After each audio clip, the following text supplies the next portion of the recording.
Let's dive in. We are in our series called Weird Religion. Weird Religion, what made the first Christians weird and why we should still be weird today. And we only have a couple more weeks left. Next week will be our last week in this series. And today I'm talking about the greatness paradox. The greatness paradox. And I want to start by kind of sharing a story about a person from the 20th century. Her name was Simone Weil. Anybody know who Simone Weil? You heard that name before? Katie, I'm not surprised that you know who this is. Simone Weil. She was a French philosopher and political activist in the 20th century. But her writings really focused, I think, in the early years of her life, focused on things like political ideologies. But near the end of her life, which unfortunately was at the age of 34, she really lost her faith in those kind of political ideologies. And she started to embrace the teachings of Jesus. I think she's best known for her work, The Need for Roots. The Need for Roots is the English transliteration of that. Written in 1943 during the Nazi occupation of her home country in France.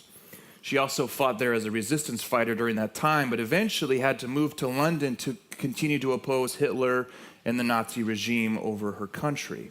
And I want to share a passage from this book, because what she does is she contends that the idea of prevailing greatness in her time, as well as just historically, is deeply flawed. And this is what she has to say.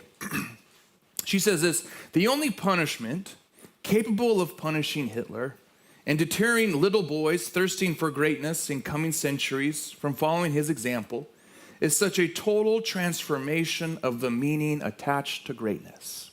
The total transformation of the meaning attached to greatness, that he should thereby be completely excluded from it.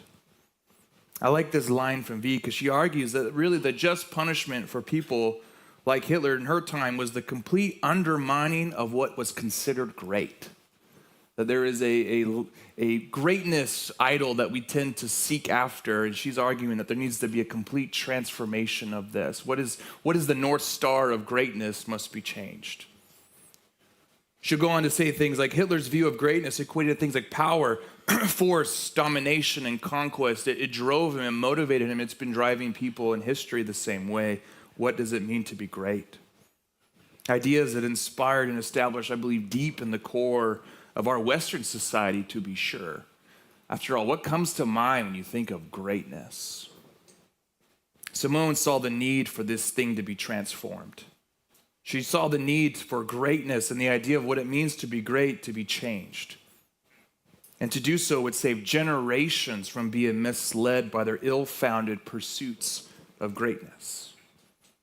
So today I want to build off of that idea that Simone set out here. Is how do we talk about greatness? And I want to talk about how Jesus redefines this as a greatness paradox. We find it in his teachings, we find it in his life. We find it in the early church, which made them very strange and peculiar. But first, I think we need to set the base as far as how we've learned as a society to learn what greatness is. This greatness that would inspire men to try to achieve it through power, force, domination, and conquest. Where did that come from? Where do those values of what it means to be great truly arise in our society? Well, I don't think it's very difficult to look back and see that it began in that very context that the Jesus movement was born into. The idea that we've been talking about for the last 2 months of this contrast between the Greco-Roman world of the first century and the Jesus culture, the Jesus movement that we study. Homer's Iliad. Have you guys ever read Homer's Iliad before? Anybody in English class probably did. In Greek, we had to actually read it in Greek, which was really hard to do. It is a good read. But there's a line there that talks a lot about the idea of what it means to be great. And Homer says this. He says, always be the best and superior to others. Always be the best and superior to others. And if you've studied the ancient world at all, the Iliad was a leading force in the cultural formation of the Greek world. This would be it's almost the equivalent to how we view our Bible. They would often consult the Iliad to figure out how do we live our lives, what are the values that we do as a society. To the ancient Greeks and Romans, the Iliad was kind of the pinnacle of culture and decision making. And this was highly influential into the Greco-Roman world. And what it did is it laid down a core attitude that we see all through the ancient world. It says, I am great because I am better than you and everyone can see it. That is a core attitude within the Greco-Roman world. I am great because I'm better than you and everyone can see it. And it's not hard to see the archetypes of this in the Iliad. I think the best one that comes to mind is the character of Achilles. Guy who Brad Pitt plays him in the movie Troy, if you're not familiar with that. Achilles, the archetype of greatness. In Homer's Iliad, Achilles is great because he's the best warrior. He's brave, he's loved by others, he's fast, he's the fleet-footed Achilles. He's good-looking, and most of all, he chose the eternal glory in war over the temporary satisfactions of a domestic life. That is the paradox of Achilles, is that he was given a kind of a prediction. Early in the story, it says, you can surrender your sword and you can live a domestic life. You can be remembered by a couple of generations and then be forgotten, or you can go fight the Trojans and have eternal glory and everyone will know your name. The fact that I'm talking about him gives some truth to this. You know, this is depicted all through ancient art. It's easy to find the depictions of Achilles on vases, especially ancient vases of him, smiting his enemies with a spear and conquering his opponents with his intellect and his wisdom. Often he's playing the kind of board games and things with them.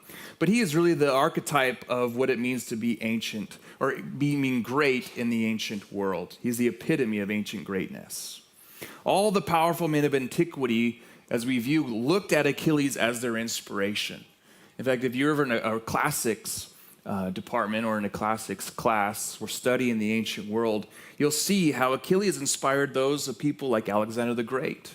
Alexander the Great, the one who conquered most of the known world, who brought the Greek language all across the Mediterranean. He was deeply inspired by Achilles. He thought himself as the next Achilles. Alexander the Great goes on and inspires guys like Julius Caesar, who goes on and conquers a lot of the world as well and becomes basically, in theory, the first emperor. The Greeks and Romans were deeply inspired by these ideas of being the best, that greatness was always the best, and I'm the best, and everyone needs to see it. And in fact, they had a couple ways of measuring this. In Greek, it was called arete, and in Latin, it was called virtus. That's where we get our word virtue from. But arete and virtus.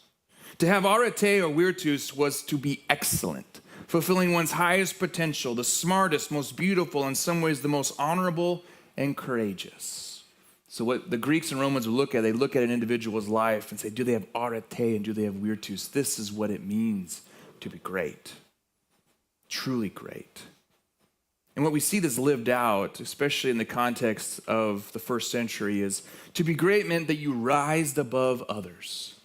You rise above others. You dominate people in all areas. You excel, outshine, and command respect through superior strength, courage, intelligence, and achievements. The people who were always the best, they're like, oh, those people have virtus. Oh, those people have arete. Cicero, one of the famous political statesmen of Rome in the kind of last years of the Republic, he created an entire political party, a political party in Rome, and he called it the optimates, literally is the best men. These are the best men. Don't you want the best men in charge? And guess what? They were usually the wealthiest, the strongest, the wisest. You can kind of see how the theme goes. You think about it today, if you're the greatest athlete, well, you would say you have virtus and arete, the best athlete. He just dominates and excels at those things. Maybe it was the best academic in your class. Oh, the person has arete and virtus. They are the best. They are great. What they do in the classroom is great. What they do on the field, that is great. That is a kind of underlying pass down to us from this type of culture. Also, it talks about public glory and recognition. This was really important in the Roman world. You weren't great unless someone was writing songs about you. You weren't great unless they're writing poems about you. These were essential. If you didn't have statues and histories and poems and triumphs and eulogies about you, you never were truly great in the mind of the ancient world. You were only as great as long as people praised you.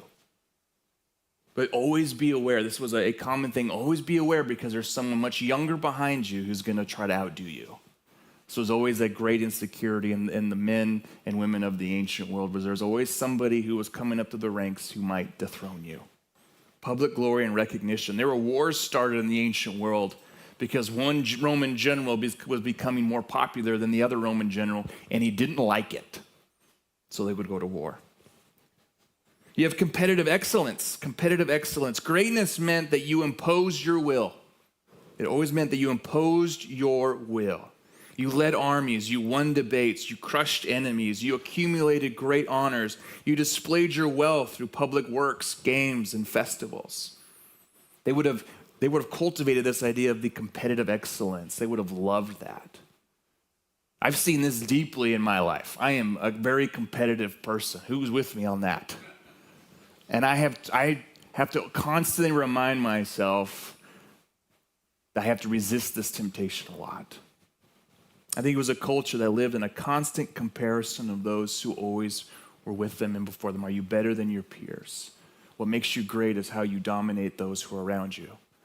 The Romans would have looked at the cultures around them, the Gauls in France, the Greeks, all these different cultures, and they would have said, our culture is superior because we conquered them. This is how they would have viewed it.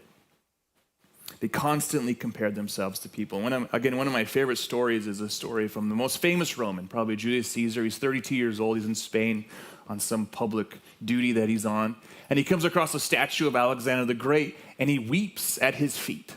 He weeps at his feet because he recognizes that 32, Alexander the Great had conquered the known world, and he had done nothing of the sort at his age. I think this gives us insight into the minds and the hearts and what people truly valued in the ancient world. You look at examples like Augustus's res getae. It's the Emperor Augustus's resume, and it's done on this huge bronze tablet. You can go to Rome and actually read this today. It's massive, but it just basically means the deeds of the divine Augustus. It's the first person list of all of his accomplishments. Here's a portion of it. Can you guys read that? It's huge. I mean, it's massive, though. If you ever go to Rome, you can see it. But this was really important to how people viewed greatness in the ancient world. It wasn't great unless you said it was great, until people saw and recognized it, all the mighty deeds of an individual. In the Roman world, someone must always be on top and someone must always be beneath them. You either live in fame or you die in irrelevance. As the philosopher Ricky Bobby said, if you ain't first, you're last. If you ain't first, you're last. This is the Roman world. And it's not really that different from today, is it? I bet that most of you might even be listening to this going, what's wrong with being great? What's wrong with being the best? What's wrong with pursuing that kind of and cultivating that kind of a life? I think it's so informed and ingrained in us that we have trouble even seeing the negative sides of this. This type of greatness is still very influential today. Our society has not moved far from the Roman ideals of greatness. In fact, if you think about all the things that we've discussed over the last 2 months, this is, I think, one of the snaring things that we have not removed from the culture of our lives, is this idea of what it means to be great. Achilles wanted undying glory. I think a lot of us today, though, we would love viral fame, wouldn't we? A blue check of immortality on our social media. Oh, man. The endorphin hit that we get with that. The name that is on everyone's lips. I think there's a thing, something deep down in our formation, in our core that says this is what it means to be great, to be well known, to be this famous name that everyone sees and looks at and admires. We still live in a society that largely believes that in order to be great, you have to climb the ladder to the top of any organization. I think for most of us, we're taught at a very young age, like get to the top, be the one in charge, be the one that makes the decisions, be that top person in any organization. We're taught that in order to matter or to make an impact, you have to be the smartest, the wisest, the most influential person in your networks. We have to build the biggest brands. We even take things like cancel culture that can be used to publicly destroy someone just to prove our own moral superiority. It doesn't matter who they are, as long as we can destroy their arguments to prove how much smarter and wiser we are. We see a lot of debates these days, and in Christian circles in particular, there's a lot of debates around theology and things, and I've never been a big fan of this. I've never seen the usefulness of two Christians debating, because I think Plato was probably right in this regard. It becomes more about who has the wisest and most intellectual argument. It doesn't care what truth is. It's a matter of who wins the debate. And that's usually what I see is after a debate between two theologians, everyone's saying, who won, who won, who won? As if that really is the thing that matters. It's a place where beauty, power, status, wealth, and where the measurement of greatness is often seen by the amount of people who serve us. The size of one's company talks about how the CEO may be great. In the church, a pastor with 1,000 people in their church is considered a great pastor based solely off the people who attend their church. When these things become our core attitudes, places where we find our worth and identity in this type of greatness, we slide further and further away of Jesus' definition of greatness. Think about the things that we instruct our children to pursue. I think about this as a dad a lot. What am I teaching my kids to pursue that is great? Is it on the field? Is it only in the classrooms? What am I teaching them about the greatness of Jesus when so much of what I'm teaching them is the greatness of the athletic fields? I think this is what happens where men act like little boys, thirsting for greatness and falling short every time because they'd rather pursue authority, power, control, and conquest. The same thing Simone is putting the warning bells on in her time. Jesus gives us a whole new vision of what it means to be great. So let's look at Jesus' vision of greatness. In the life and teachings of Jesus, we find a new vision for what it means to be great. And I think there's a few examples of this. I'm just going to look at one today. But there's an example in Mark chapter 9 when the disciples are walking down the road and they're having a discussion and they're actually arguing which one of them is the greatest.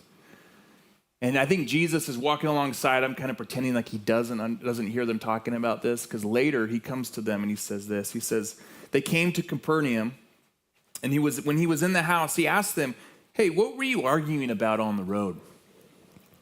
But they kept silent because on the way they had argued about who was the greatest, who was megas. Sitting down, Jesus called the 12 and said, anyone who wants to be first must be the very last and the servant of all. The new core attitude of the way of Jesus is, I am great only insofar as I make myself nothing for the sake of others. I am great only insofar as I make myself nothing for the sake of others. As Tim Keller would say, the only way to rule is to serve. The only way to rule is to serve. This is what's called the paradox of greatness.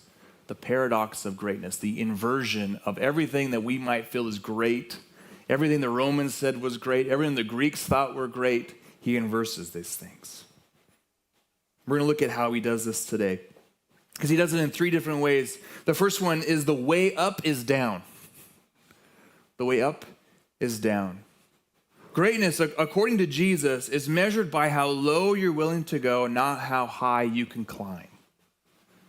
This would have been insulting, I think, to a Roman, to a Greek who idolizes guys like Achilles. That the only measurement we have is how low are you willing to go instead of how high you can climb. The Romans and Pharisees considered greatness by their high seats of honor, their long robes and tassels, and their titles. Titles were extremely important. It was greatness purely by elevation. In the same way today, I think we elevate someone by their careers, their net worths, their influence, and their popularity. I think a lot of times what we evaluate worth and value within communities, within individuals by a few of those things, at least one of those things. I mean, I know people who choose churches just based off of the popularity. How many people are coming? Boy, there must be something great happening there. But we are called to live like Jesus, not the Romans and the Pharisees. Amen? Jesus had all power and authority, yet he laid it down. He could call on the riches of the world at any moment, yet was humble and obedient. Jesus died on a Roman cross, the ultimate act of humility for the benefit of those who put him there. This is what it looks like for the way up is down. It's the vertical connection of humility before God. It's the mirror reflection of looking at the life and teachings of Jesus and recognizing exactly how you form your life is not through the greatness of the societies that we lived in, but the greatness of everything that Jesus embodied and taught and lived. This is the early example in the church.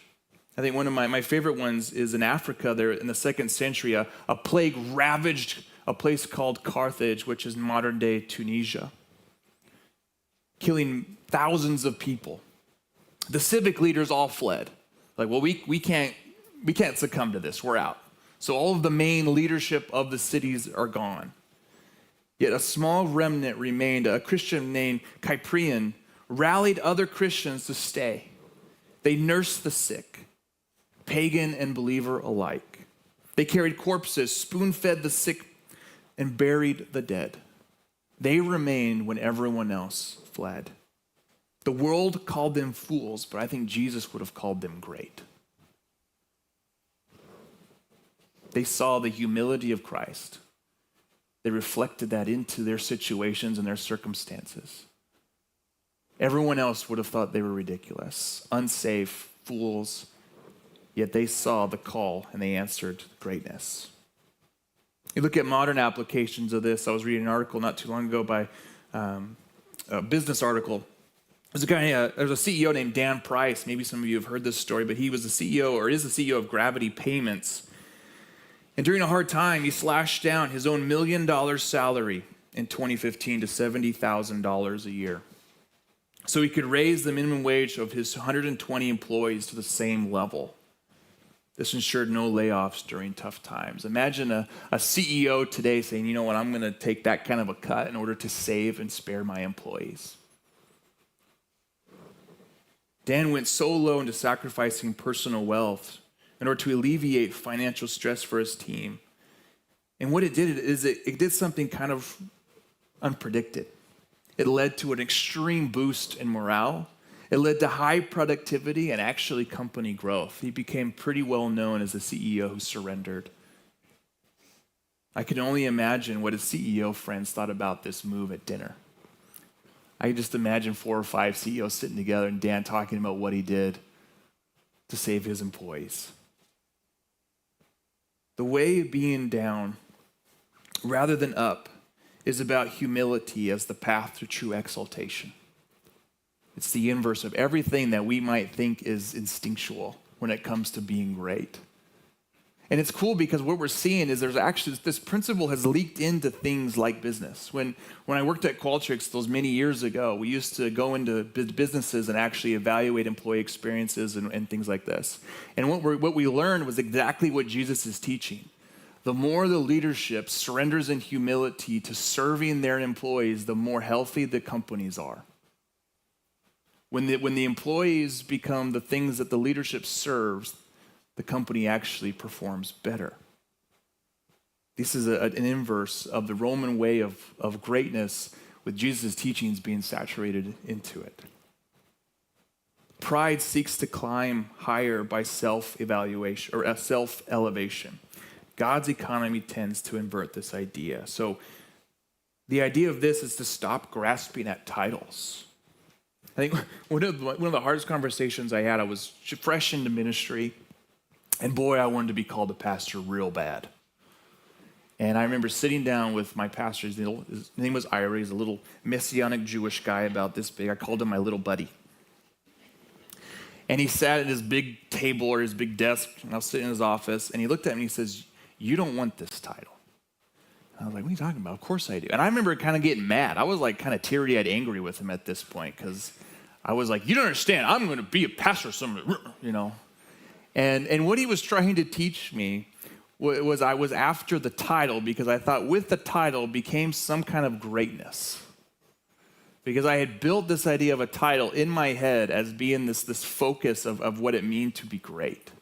And he was trying to break this from me. He was trying to understand through a very hard conversation of saying this is not what greatness is.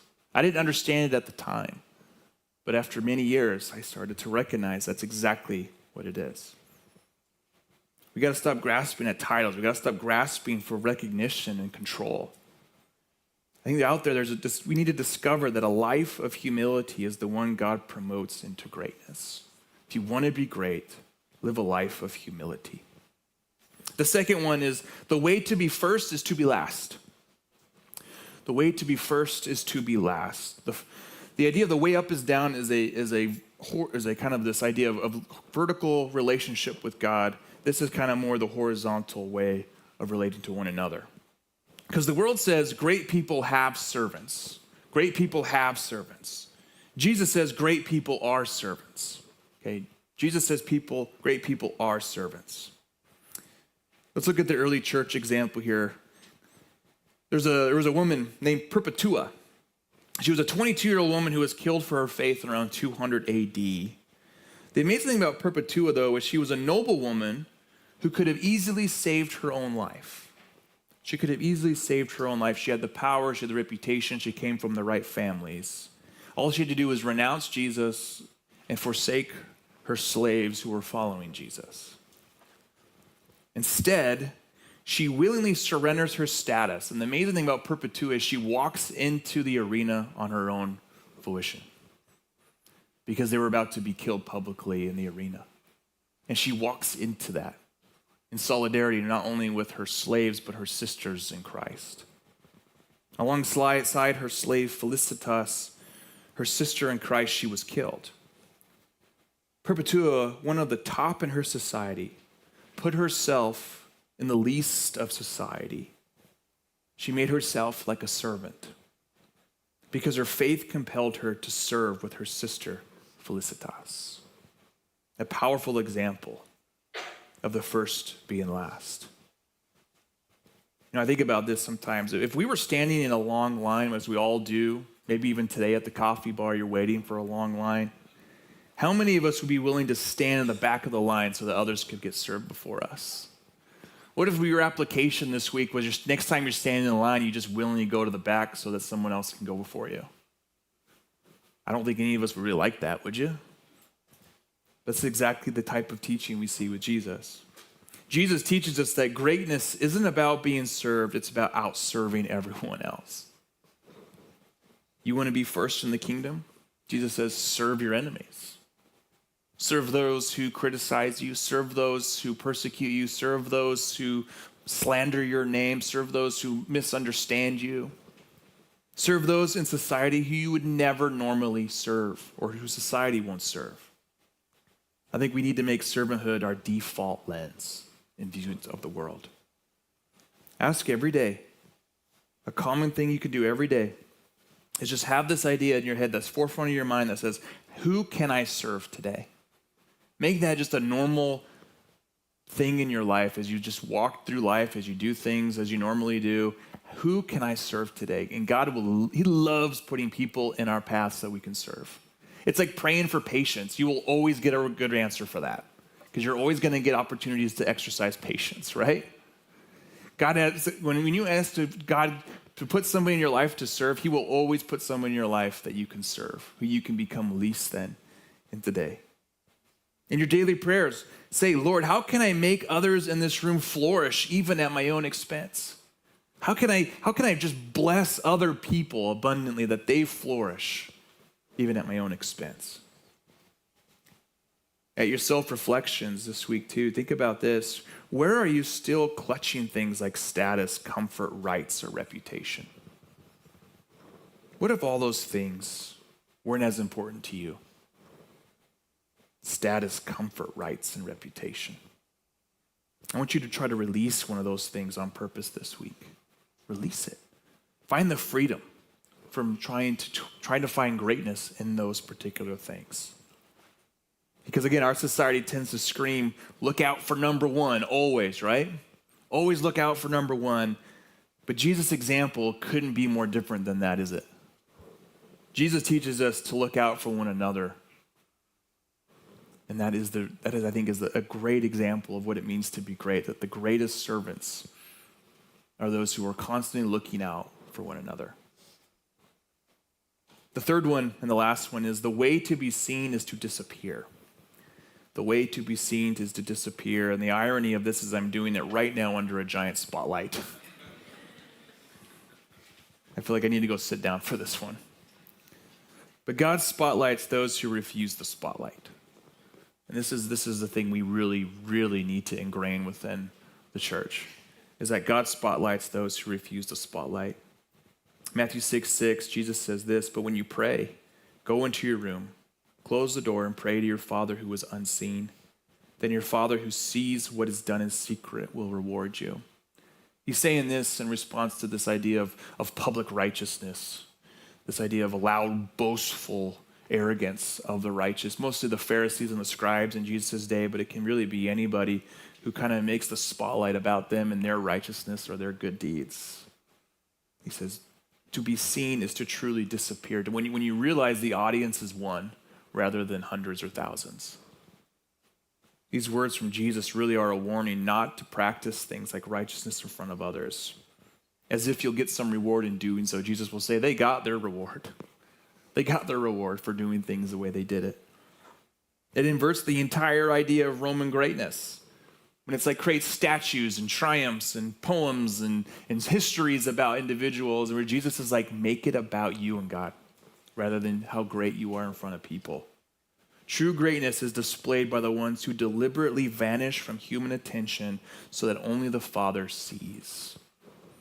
The way to be seen is to disappear. This is why I think the future of the church really, for the health of a church, is not in platforming, and it's not in having the most charismatic or the wisest or the best looking, all these things that we might look at as our leaders or influencers. It's about those who are willing to become completely irrelevant. I think that the future of the church is going to be led by completely irrelevant people. I don't even know what that looks like because I just don't see it demonstrated very often. But a lot of it is starting with sitting with him in silence as he ministers to your heart.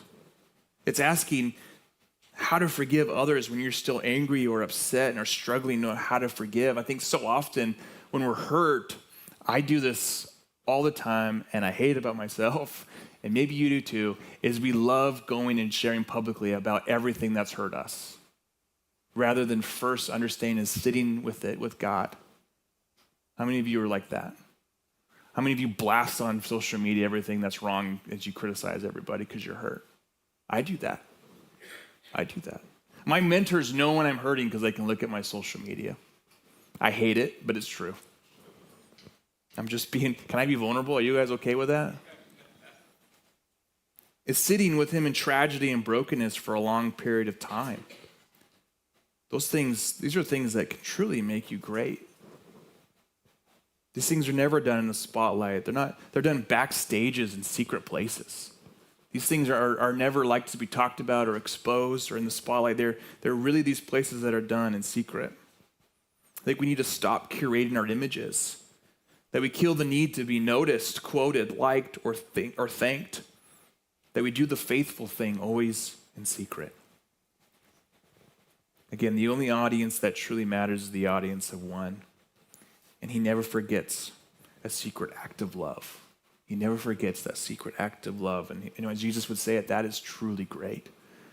That is truly great when you do acts of service, acts of love without ever being recognized for it. So this week I want to challenge you as I'm challenging myself. If it's something like social media where you feel like, boy, I have to have the influences, I have to have the likes, I have to have all these things, I want you just to take a month off of doing that. I'm going to take the month of December off on social media personally. Because as I was writing this, it was such a ministering thing to my heart because I feel like, boy, yeah, This is me. Yet still encourage, love, and minister to people to the best of your ability. But pick a few ways to love people, give generously, and do it completely anonymously. Completely anonymously. There's a few ways to apply. So as I wrap it up here, here's the question, and the paradox forces every one of us to ponder. Whose definition of greatness are you living by? What definition of greatness are you living by? What are you passing down to your children or your grandchildren about what it means to be great? And does it resemble more of the Jesus way of life or the way that would have been passed down through the Greco-Roman world? Will you spend your life climbing a ladder that will only make the fall more painful? As Jesus says, the one who exalts himself will be humbled. If that's the way you pursue life, Jesus' words will come ringing true eventually, where you will eventually fall and collapse. You know, the irony of the Roman world was the most elite, best position to be in was a Caesar, was an emperor. That person was the elite of the elite. They were literally a divine being to the Roman world. Yet when you study the Roman world, they were the most fragile. You know what the leading cause of death was for a Roman Caesar? Assassination. They were extremely fragile. Very few of them ever lived to long old ages. And I think Jesus' words would have been very clear in their minds if they would have heard them, is if you exalt yourself, you will be humbled. It's the humble, it's the meek, it's the poor. It's those who are willing to go low and not raise themselves up high who will see the kingdom of God. This is what Simone V was hoping for. A greatness that excluded power, force, domination, and conquest, the way of Jesus. I think our King is looking for servants like him, those who chose the greatness that lasts forever. So as you think about this, I want you to be contemplating this week, just what do I believe that is great? What has been taught to me and formed in my heart and soul about what greatness truly is, and how does it match to what greatness is in the eyes of Jesus?